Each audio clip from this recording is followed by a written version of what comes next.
கர்த்தரும் இரட்சகருமாகிய இயேசு கிறிஸ்துவின் நாமத்தினாலே அன்பின் வாழ்த்துக்கள்.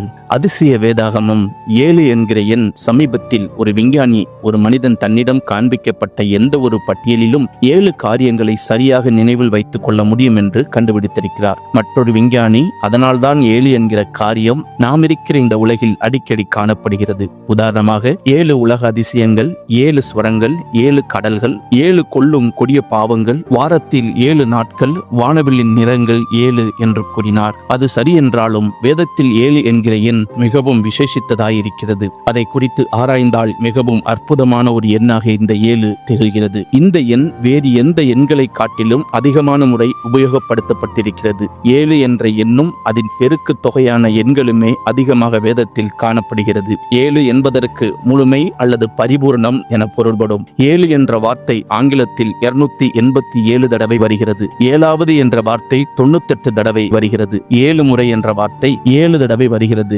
70 என்ற வார்த்தை 56 தடவை வருகிறது. தேவன் 7வது நாளில் ஓய்ந்திருந்து அந்த நாளை பரிசுத்தப்படுத்தினார். ஆபிரகாமுக்கு 7 ஆசீர்வாதங்கள் ஆதியாகமம் 12:2-3 கூறப்படுகிறது. பிரதான ஆசாரியன் 7 முறை பலியின் இரத்தத்தையும் அபிஷேக எண்ணெயையும் கர்த்தருக்கு முன்பாக கிருபாசனத்தில் மேல் தெளிக்க வேண்டும். யோசுவா எரிகோவை சுற்றி வந்தபோது 7 ஆசாரியர்கள் உடன்படிக்கை பெட்டியை சுமந்தபடி 7 எக்காலங்களை முழக்கி 7வது நாள் 7 தடவை சுற்றி வந்து ஜெயத்தை சுதந்திரித்தார்கள். வெளிப்படுத்தின விசேஷத்தில் 7 சபைகளை குறித்து சொல்லப்பட்டிருக்கிறது. மற்றும் 7 பொன் குத்து விளக்குகள், 7 நட்சத்திரங்கள், 7 முத்திரைகள், 7 எக்காலங்கள், 7 கண்கள், 7 ஆவிகள், 7 கோப கலசங்கள், 7 இடி முழக்கங்கள் என்று சொல்லிக்கொண்டே போகலாம். சங்கீதங்களில் 126 சங்கீதங்கள் தலைப்புகளோடு உள்ளன. அவைகளில் 7 பெயர்கள் கொடுக்கப்பட்டுள்ளன. தாவீதால் 56 சங்கீதங்கள் எழுதப்பட்டுள்ளது. 2வது கோராகின் புத்திரர் 11 சங்கீதங்கள், 3வது ஆசாப் 12 சங்கீதங்கள், 4வது ஏமான் 1 சங்கீதம், 5வது ஏத்தான் 1 சங்கீதம், 6வது மோசே 1 சங்கீதம், 7வது சாலமோன் 1 சங்கீதம். இப்படி 7 பேர் சங்கீதத்தை எழுதியுள்ளனர். புதிய ஏற்பாட்டில் 7 சங்கீதங்களின் வசனங்கள் குறிப்பிடப்பட்டுள்ளன. சங்கீதம் 69 வசனங்கள் புதிய ஏற்பாட்டில் 7 தடவை வருகின்றன. யோவான் சுவிசேஷத்தில் 7 அற்புதங்களை குறித்து எழுதப்பட்டிருக்கிறது. மத்தேயு சுவிசேஷம் 13ஆம் அதிகாரத்தில் 7 உவமைகள் கூறப்பட்டிருக்கின்றது. இன்னும் எத்தனையோ வசனங்கள் 7 என்ற எண்ணை பயன்படுத்தி சொல்லப்பட்டிருக்கிறது. அடுத்த முறை நாம் வேதம் வாசிக்கும் போது 7 என்ற எண் வரும்போது நிறுத்தி தேவன் இந்த இடத்தில் என்ன சொல்ல விரும்புகிறார் என்று யோசித்து அவருடைய ஞானத்திற்காக ஜெபிப்போம். கர்த்தருடைய ஞானம் அளவற்றது. அவருடைய வார்த்தைகளில் தான் எத்தனை பொருள்கள் அடங்கியிருக்கின்றன. இந்த அற்புத தேவனை தெய்வமாக கொண்டிருக்கும் நாம் எவ்வளவு பாக்கியவான்கள். கர்த்தராகிய இயேசு கிறிஸ்து தாமே உங்களை ஆஸ்வதிப்பாராக. மிஷனரி வாழ்க்கை வரலாறு பகுதியில் நாம் இன்று காணப்போவது மேரி ரெபேக்கா ஸ்டீவர்ட் பர்ட். பிறப்பு 1859, மறைவு 16/8/1914. சொந்த ஊர் டர்ஹாம், சொந்த தேசம் இங்கிலாந்து, தரிசன பூமி ஈரான். மேரி ரெபேக்கா ஸ்டீவர்ட் பர்ட் ஒரு பிரிட்டிஷ் மிஷனரி ஆவார். அவர் ஈரானில் தேவனுக்காக ஊழியம் செய்தார். மேரி தனது தந்தையின் மிஷனரி நண்பரிடமிருந்து ஆப்பிரிக்காவை பற்றி கேள்விப்பட்ட போது தனது வாழ்க்கையை மிஷனரி பணிக்கு அர்ப்பணித்தார். அர்ப்பணிப்புக்கான அவளுடைய விசுவாசம் அப்படித்தான் இருந்தது. அவள் மீது அன்பு கொண்டவருக்கு திருமண வாய்ப்பை மறுத்துவிட்டாள். லண்டனில் சில மாத மிஷனரி பயிற்சிக்கு பிறகு 1891 அவர் பாரசீகத்திற்கு புறப்பட்டார். அங்கு ஆரம்ப சில நாட்களிலேயே உள்ளூர் மொழிகளை கற்றுக்கொண்டார். விரைவில் மேரி பெண்களுக்கு மருத்துவ உதவி வழங்க ஒரு மருந்தகத்தை தொடங்கினார். இது சுவிசேஷம் அறிவிப்பதற்கு ஒரு தளமாக மாறியது. சுவிசேஷத்திற்கான வாய்ப்பாக எந்த வழியையும் சூழலுக்கும் ஏற்ப அவரது வழிகள் ஊக்கமளிக்கின்றன. 1893ஆம் ஆண்டில் ஒரு பெண் தனது 8 வயது மகளுடன் சிகிச்சைக்காக வந்தார். உதவிக்கு அழைக்கும் போது தனது மகள் இரவில் பதிலளிக்கவில்லை என்று அவர் மேரியிடம் புகார் செய்தார். மேரி பதிலளிக்காததற்கான காரணத்தை மகளிடம் கேட்டபோது இருட்டைக் கண்டு பயப்படுகிறேன் என்று பதிலளித்தார். உடனே மேரி அந்த சிறுமியிடம் இயேசு எப்பொழுதும் விழித்திருந்து எப்படி தன் தோழியாக இருக்க முடியும் என்பதை சொன்னாள். மறுநாள் காலை அந்த சிறுமியின் தாய் மேரியை பாராட்டினார். டிஸ்சார்ஜ் ஆனபோது இயேசு தன் கிராமத்தில் உள்ள மற்ற குழந்தைகளின் நண்பராக இருக்க முடியுமா என்று கேட்டாள். அந்த சிறுமி ஒவ்வொரு சிகிச்சையின் பின்னரும் நோயாளிகளுக்காக பிரார்த்தனை செய்வதை மேரி வழக்கமாக வைத்திருந்தார். அப்பாஸ் என்கிற சிறுவன் மேரியின் ஜெபங்களால் மிகுந்த நம்பிக்கையுடன் நிரப்பப்பட்டான். அவன் குணமடை திருமணமடைந்த பிறகு பைபிள் வகுப்புகளை நடத்துவதற்காக அவன் தன் வீட்டை திறந்து கொடுத்தான். ஒருமுறை ஒரு முகமதிய பெண் அவளிடம் பைபிள் சத்தியத்தை பற்றி பேசுவதற்கு ஏன் சீக்கிரம் வரவில்லை என்று கேட்டாள். இது மற்ற தெய்வீக பெண்களை முகமதியர் நாடுகளில் மிஷனரி பணியை மேற்கொள்ள மேரிக்கு சவாலாக இருந்தது. உள்ளூர் முகமதியர்களின் கடுமையான எதிர்ப்பு மற்றும் அச்சுறுத்தல்களுக்கு மத்தியில் மேரி இத்தனை ஊழியத்தையும் செய்தார். விஷம் கொடுத்து கொள்ள முயற்சி நடந்தது. ஆயினும் கூட அவர் பாரசீக பெண்களிடையே தனது மருத்துவம் மற்றும் சுவிசேஷ பணியை தொடர்ந்தார். காணும் மரியம் என்று அன்புடன் அழைக்கப்பட்ட மேரி 1914ஆம் ஆண்டு டைபாய்டு காய்ச்சலால் தேவனுடைய பாதம் சென்றடைந்தார். பிரியமானவர்களே, தேவனுக்கு சேவை செய்ய உங்கள் உலக பாசங்களை தியாகம் செய்ய நாம் தயாரா? கர்த்தாவே, எல்லா உறவுகளுக்கும் மேலாக உங்களுக்கும் உமது பணிக்கும் முன்னுரிமை அளிக்க எங்கள் அனைவருக்கும் உதவி செய்யும். கர்த்தராகிய இயேசு கிறிஸ்து தாமே உங்களை ஆஸ்வதிப்பாராக. வேதாகமத்தில் பெண்கள் பகுதியில் நாம் இன்று காணப்போவது எலிசபாள். எலிசபாளின் பெயர் யாத்திராகமம் 6:23 மட்டும்தான் சொல்லப்பட்டிருக்கிறது. இவள் இஸ்ரவேலின் முதல் பிரதான ஆசாரியன் ஆரோனின் மனைவி என்பது சிறப்பானது. அதனால் ஆசாரிய ஊழியம் செய்யும் குடும்பங்களுக்கெல்லாம் தாயானவள் என்கிற பாக்கியத்தை பெற்றவள். எலிசபாள் என்கிற பெயர் எலிசபெத் என்ற பெயரின் எபிரேய பதமாகும். எலிசபாள் என்றால் கர்த்தரின் ஆணை என்று பொருள். தேவன் எகிப்தின் அடிமைத்தனத்தில் இருந்து விடுதலை கிடைப்பதை பற்றி ஆபிரகாமுடன் செய்த மகா பெரிய உடன்படிக்கையின் வாக்குத்தத்தமாகிய ஆணையை இப்பெயர் குறிக்கிறது. இஸ்ரவேல் ஜனங்கள் எகிப்தின் அடிமைத்தனத்தில் 430 ஆண்டுகள் இருந்தது நாம் எல்லோரும் அறிந்ததே. அப்போது எகிப்தை ஆண்ட பார்வோன் ராஜா பிறக்கும் எபிரேய ஆண் குழந்தைகளை எல்லாம் கொல்ல வேண்டும் என்று கட்டளை கொடுத்திருந்தான். இது ஜனங்களை கவலைக்குள்ளாக்கியது. இப்படிப்பட்ட சூழ்நிலையில் எலிசபாள் பிறந்ததால் கர்த்தர் ஆபிரகாமுக்கு கொடுத்த விடுதலை பற்றிய வாக்குத்தத்த ஆணையை நினைவு கூர்ந்து இவளது பெற்றோர் கர்த்தரின் ஆணை என்ற அர்த்தமுடைய எலிசபாள் என்ற பெயரை இவளுக்கு சூட்டியிருக்கலாம் என்று வில்கின்சன் கூறுகிறார். இவளது தகப்பன் அமினதாப். இவர் ஜலப்பிரளயத்தில் உலகம் முழுவதும் அழிக்கப்பட்ட போது தனது குடும்பத்தை தேவ வார்த்தையின்படி வேலை செய்து காப்பாற்றிய நோவாவின் குமாரரில் ஒருவரான சேமின் குமாரன். ஆரான் வழியில் பிறந்தவர். ஆதியாகமம் 10:22. அமினதாப் வம்சத்தில் தான் தாவீது ராஜாவின் தகப்பன் ஈசாய் பிறந்தார். முதற் பிரதான ஆசாரியன் ஆகிய ஆரோனுக்கு மனைவியாய் இருந்த இவள்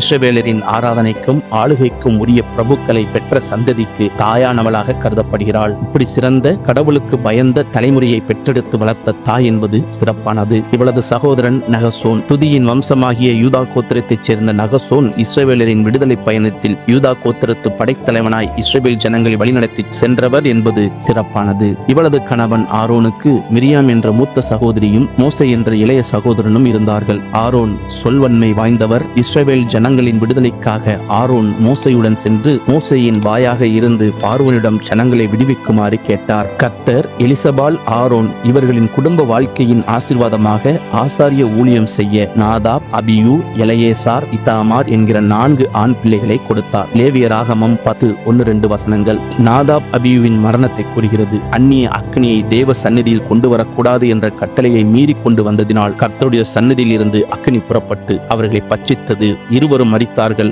இவர்களது இந்த பரிதாபமான முடிவு இன்றும் ஊழியம் செய்பவர்களுக்கு எச்சரிக்கையாக இருக்கிறது. கர்த்தர் நமக்கு ஈவாய் கொடுத்த பிள்ளைகளுக்கே வித்தியாசம் உண்டு. நற்காரியத்தை செய்து பெற்றோருக்கும் குடும்பத்திற்கும் நல்ல பெயர் வாங்கி கொடுக்கிற பிள்ளைகளாய் வளர்ப்பது நமது கடமை. ஆண்டவர் வெறுக்கிற தீமையான காரியங்களை செய்து பெற்றோருக்கும் குடும்பத்திற்கும் இழுக்கை உண்டாக்குகிற பிள்ளைகளுக்காய் செபித்து அவர்களையும் நல்வழிப்படுத்துவது மிகவும் அவசியமானது. குடும்பத்தில் தாய் தகப்பனின் சாட்சியுள்ள வாழ்க்கை பிள்ளைகளை நல்வழிப்படுத்தும் என்பதில் சந்தேகமில்லை. எலிசபாள் மீதிருந்த 2 மகன்களான எலெயாசாரும் இத்தாமாரும் தங்கள் தகப்பனாகிய ஆரோனுடைய காலத்திலேயே ஆசாரிய ஊழியம் செய்தார்கள். எலெயாசார் லேவியருடைய தலைவர்களுக்கு தலைவனாய் தன் தந்தையின் இடத்தில் பிரதான ஆசாரியனாய் பின்னாளில் உயர்வு பெற்றான். என்னாகமம் 3:22 தன் பெற்றோருக்கு கனத்தை கொடுக்கிறவனாய் தன் தந்தையின் அடிச்சூடுகளை பின்பற்றினான். பிள்ளையானவன் நடக்க வேண்டிய வழியிலே அவனை நடத்து, அவன் முதிர் வயதிலும் அதை விடாதிருப்பான் என்று நீதிமொழிகள் 22:6 சொல்லுகிறபடி பிள்ளைகளை நல்வழியில் நடத்தி வளர்க்கும் போது அவர்கள் முதிர் வயது வரை அதை பின்பற்றுவார்கள் என்பது நிச்சயம். நாம் சாட்சியுள்ள வாழ்க்கை வாழ்ந்து கர்த்தர் நமக்கு கொடுத்த பிள்ளைகளை நல்வழிப்படுத்த கர்த்தர் உதவி செய்வாராக. கர்த்தராகிய இயேசு கிறிஸ்து தாமே உங்களை ஆசீர்வதிப்பாராக. கர்த்தர் நாமம் மகிமைப்படுவதாக. ஆமேன். கர்த்தரும் இரட்சகருமாகிய இயேசு கிறிஸ்துவின் நாமத்தினாலே அன்பின் வாழ்த்துக்கள். மிஷனரி வாழ்க்கை வரலாறு பகுதியில் நாம் இன்று காணப்போவது ஜான் ஹான்ஸ். பிறப்பு 5/12/1780, மறைவு 30/6/1864. சொந்த ஊர் டப்ளின், சொந்த தேசம் அயர்லாந்து, தரிசன பூமி கர்நாடகா, இந்தியா. ஜான் ஹான்ஸ் 3 தசாப்தங்களுக்கும் மேலாக கர்நாடகாவில் தேவனுக்கு ஊழியம் செய்த அதிகம் அறியப்படாத மிஷனரிகளில் ஒருவர். ஜான் தனது படிப்பை இங்கிலாந்தின் கோஸ்போர்டில் முடித்தார். அவர் 1809 லண்டன் மிஷனரி சொசைட்டி மூலம் இந்தியாவில் கன்னட மிஷனுக்காக நியமிக்கப்பட்டார். உடனடியாக அவர் இந்தியாவுக்கு புறப்பட்டு 5/5/1810 அன்று சென்னையை அடைந்தார். பின்னர் அவர் பெல்லாரிக்கு சென்று மிஷன் ஸ்டேஷனை நிறுவினார். அவர் கன்னட மொழி ஆய்வை தொடங்கினார் மற்றும் ஒரே நேரத்தில் அகராதியை தொகுக்க தொடங்கினார். கன்னட இலக்கிய படைப்புகளுக்காக அவர் கன்னட இலக்கண புத்தகத்தையும் வெளியிட்டார். கன்னட மக்களுக்கு அவர்களின் சொந்த மொழியில் பைபிளை வழங்குவதே அவரது இறுதி நோக்கமாக இருந்தது. ஜான் குறிப்பாக ஒரு தாய்மொழியில் கல்வி கற்பதில் நம்பிக்கை கொண்டிருந்தார். எனவே 1811 பெல்லாரி மற்றும் அதை சுற்றியுள்ள பகுதிகளில் கன்னட நடுநிலைப் பள்ளிகளை நிறுவி பிரபலப்படுத்தினார். கன்னடத்தில் சேவைகள் நடத்தப்படும் ஒரு தேவாலயத்தையும் அவர் நிறுவினார். ஊழியம் செலுத்தோங்கியதால் ஜான் இந்தியாவிற்கு வந்த ஓரிரு வருடங்களில் அவரது மனைவி சாரா சில்வர் ஸ்மித்தை இழந்தார். தீவிர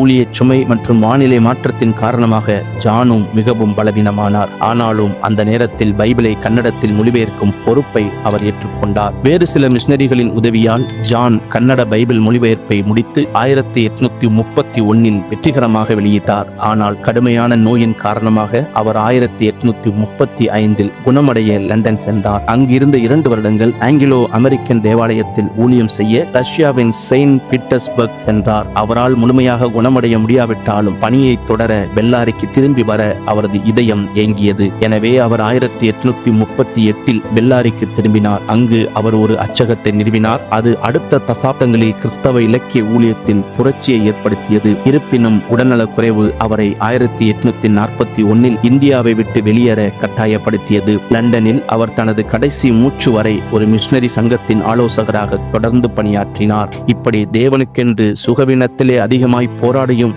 தேவ பிள்ளைகளுக்காக, அதுவும் இந்திய தேசத்தில் உள்ள பிள்ளைகளுக்காக அவர் இறுதி வரை ஏக்கத்தோடும் உலக மக்களின் ரட்சிப்புக்காகவும் ஜெபித்துக் கொண்டிருந்தார். இப்படி வைராகியமாய் ஊழியம் செய்தவர் 30/6/1864 அன்று தேவனுடைய பாதம் சென்றடைந்தார். பிரியமானவர்களே, நீங்கள் மறைந்திருக்கவும் உங்கள் ஊழியத்தின் மூலம் தேவன் மகிமைப்படவும் விரும்புகிறீர்களா? கர்த்தாவே, நான் குறைவாக அறியப்பட்டவனாகவும் மக்கள் மத்தியில் நீர் மிகவும் மகிமைப்படவும் வேண்டும். கர்த்தராகிய இயேசு கிறிஸ்து தாமே உங்களை ஆஸ்வதிப்பாராக. கர்த்தர் நாமம் மகிமைப்படுவதாக.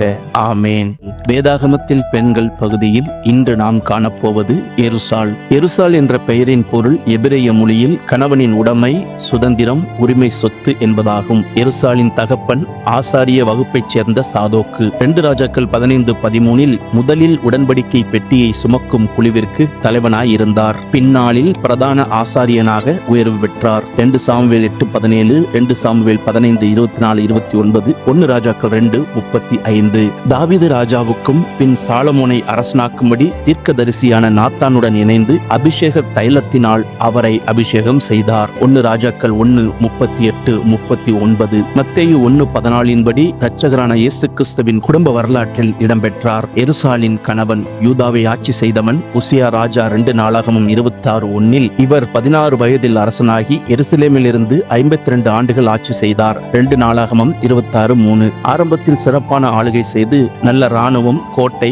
கொத்தளங்கள் மற்றும் சிறப்பான விவசாயம் ஏற்படுத்தி நீர்வளம் பெருக்கி கர்த்தரிடமும் ஜனங்களிடமும் பெயர் பெற்றார். ஆனால் பின் நாட்களில் அவர் மனமேட்டிமை அடைந்து ஆசாரியர் மட்டுமே செய்ய வேண்டிய தூபங்காட்டும் பணியை செய்ய துணிந்து குஷ்டரோகியானார். இறுதி நாட்களில் நகரத்திற்கு வெளியே வாழ்ந்து மரித்தார். எருசாலின் மகன் யோதாம் என்று பெயர். 2 நாளாகமம் 26, 21, 23 இவர் தகப்பன் உசியா குஷ்டரோக வியாதியினால் நகரத்திற்கு வெளியே இருந்த நாட்களில் யூதா ராஜாவின் அரண்மனையில் விசாரிப்புக்காரனாய் இருந்தார். உசியாவின் மரணத்திற்கு பின் தனது 25ஆம் வயதில் யூதாவின் ராஜாவாகி கர்த்தருக்கு பிரியமானவனாக 16 ஆண்டுகள் ஆளுகை செய்தார். 2 நாளாகமம் 27:1-3 வரை. எருசாலின் ஆவிக்குரிய வாழ்வு. எருசாலின் தகப்பன் ஆசாரியனாகிய சாதோக்கின் வளர்ப்பு, அவரது ஊழியம், தீர்க்கன் ஏசாயாவின் போதனை ஆகியவை அவளது திருமண வாழ்க்கைக்கு முன் பெரிய தாக்கத்தை ஏற்படுத்தியிருக்க வாய்ப்புண்டு. ராஜரீக தீர்க்கன் ஏசாயாவுடன் ஏற்பட்ட சந்திப்புகள் மூலமும் சாதோக்கின் குடும்பத்தினர், குறிப்பாக எருசால் தேவனை பற்றிய காரியங்களை, அவரது பிரமாணங்களையும் நன்கு அறிந்திருக்க அதிக வாய்ப்புண்டு.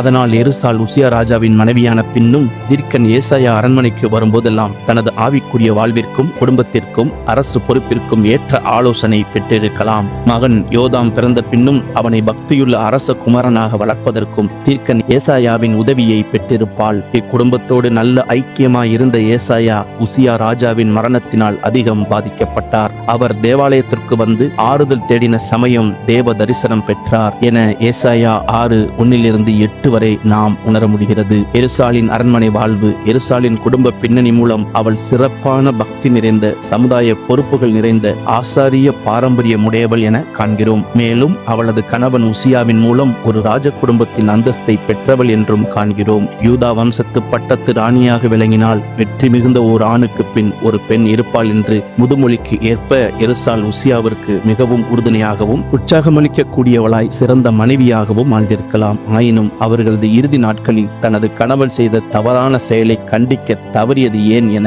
நாம் அறிய முடியவில்லை. ஒருவேளை முன்னதாகவே அவள் இறந்திருக்கலாம். அதே சமயம் தேவ பக்தியுள்ள மகனான யோதாமை வளர்த்து பொறுப்பு மிகுந்தவனாக ராஜாவாக அபிஷேகிக்கப்படும் முன் அரண்மனை விசாரிப்புக்காரனாக உருவாக்கியதில் எருசாலின் பங்களிப்பும் தீர்க்கன் ஏசாயாவின் போதனை, ஆலோசனை மற்றும் பயிற்சிகளும் மிகவும் குறிப்பிடத்தக்கவை. யோதாம் பெற்றோரிடம் கண்ட சிறப்பான காரியங்களை பின்பற்றி தேவனுக்கு முன்பாகவும் மக்களுடைய பார்வையிலும் செம்மையானதை செய்தார். தகப்பனுடைய தவறை அறிந்து அந்த வழி செல்லாது தன்னை காத்துக் கொண்டார். 2 நாளாகமம் 27:2-6. எருசாலின் தேவபக்தி நிறைந்த நல்வாழ்வினால் அவளை ஒரு சிறப்பான மகளாகவும் அன்பும் குணமும் நிறைந்த மனைவியாகவும் ஒழுக்கத்தை கற்பித்து மகனை வளர்த்து நல்வழிப்படுத்திய தாயாகவும் நாம் கண்டுகொள்ள முடிகிறது. புத்தியுள்ள ஸ்திரீ தன் வீட்டை கட்டுகிறாள் என்பது எத்தனை உண்மை.